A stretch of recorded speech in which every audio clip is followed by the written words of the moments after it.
తెలంగాణ రాష్ట్రంలో సాగు యోగ్యమైన పట్టా భూములు అంటే ప్రజల చేతుల్లో ఉన్న భూములు 1,33,00,000 ఉండాల్సినటువంటి భూములు 1,55,00,000కు చేరినాయి, పట్టా భూములుగా మారినాయి.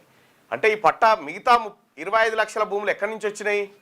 అటవీ భూములు, దేవాదాయ భూములు, వక్ఫ్ బోర్డు భూములు, ఇట్లా ప్రభుత్వ భూములను పట్టా భూములుగా మార్చిర్రు ధరణిని అడ్డం పెట్టుకొని. దాంట్లో గతంలో ఉన్నటువంటి చీఫ్ సెక్రటరీ దగ్గర నుంచి మొదలు పెడితే అందరూ తిలాపాపం తలా పిడికడు అన్నట్టుగా 25 లక్షల ఎకరాల భూములను అన్యాక్రాంతం చేశారు, పట్టా భూములుగా మారిపోయినాయి.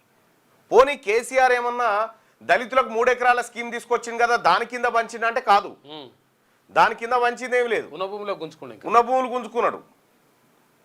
ఇట్లా 1,50,000 ఎకరాల భూములుగా పట్టాలుగా మారినాయి. 1,50,00,000 1,50,00,000 భూములు.